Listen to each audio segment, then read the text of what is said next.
જો કોઈ મને એમ કહેશો કે સાહેબ મને અરજી લખી દો, તો અરજી લખી દઈશ નહીં.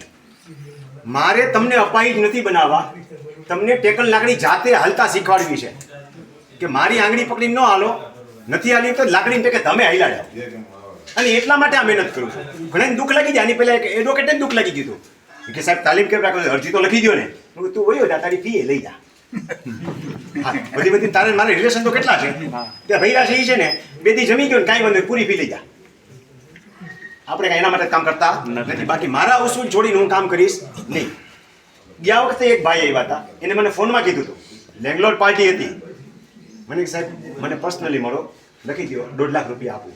એને કોઈ કીધું હશે ડ્રાફ્ટિંગના કે રમણીકભાઈ પાસે જાય, રેફરન્સથી આવ્યો હોય, કરોડોની કિંમત લખી દીધો. તાલીમ કેટલા સામાન્ય માણસની ઘોડે આવવાનું છે. સામાન્ય માણસની ઘોડે આવીને બેઠો. કવરમાં મને 11,000 રૂપિયા દીધા. મેં કીધું કોઈના લેતો નથી, પણ આ વીરે મેં 1000 રૂપિયા દીધા. ગુરુ પૂર્ણિમા હતી એટલે ઓલાએ 11,000 દીધા. મને ખબર પડી ગઈ કે આમાં 11,000 છે.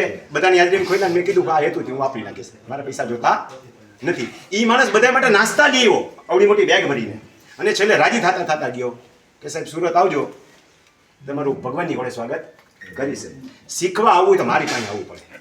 તમે ગમે એટલા પૈસા હું પર્સનલ શીખવાડતો એવો મારી પાસે ટાઈમ નથી, તો હું મારું કામ ન કરું. આ જફા હું કામ કરું? ડીએલઆરના ડોક્યુમેન્ટ ખાલી લિસ્ટ પ્રમાણે કઢાઈ એવું ને કોઈ ઇમરજન્સી તો મારી તાકાત છે કે 2 કલાકમાં લઈ આવીને દઈ દઉં તમને. અને એના મને 50,000 મળે. દેવાવાળા ભૈડા છે, અતિરેક જરાય ન સમજતા. હાઈ જ પડે એમ કે લઈ આવો એટલે ડીએલઆર ઓફિસમાં મારે બહુ હવે જવાની જરૂર નથી. રાજકોટની જ વાત કરું છું. જામનગર ડીએલઆર વખણાયેલું છે, કાગળ ન મળે. ત્યાં ઊભા ઉભા જઈને કરી આવ્યો છું. 2 પ્રાંતના હામ અમે વાતે કરાવી દીધી, જીએ રેકોર્ડિંગ છે મારી પાસે. ધારું એ કામ કરાવી આવ્યું છું. પણ હવે નક્કી કર્યું છે કે એક જ ઘોડે બેહવું છે, અને એ છે માત્ર સેવાના ઘોડે.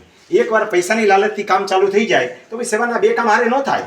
આ ભલે મગજની નસું ખેંચતા હોય બધા, આજની બહાર બેઠા છે બધા, એ ભલે નગદ નસું ખેંચે, એમાં જે નિયમ રાખ્યા છે એ રાખ્યા છે. બાકી આ ધંધો છોડીને જવું નથી. જે નડે છે એને કાપી નાખવાના. કારણ કે 6.5 કરોડ ગુજરાતી ભાઈઓ છે મારા, કોક બોલે છે ને, તો એમાંથી આપણે 65,000 કપાઈ ગયા. શું ફેર પડે છે? 5 નંબર હવે તો ગણવાના બંધ કરી દીધા, એટલા તો કરી દીધા છે.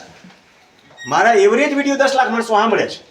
મારામાંથી ન સાંભળે, બીજાની ચેનલમાં સાંભળે, જેની રોયલ્ટી બીજાને મળે છે. નવો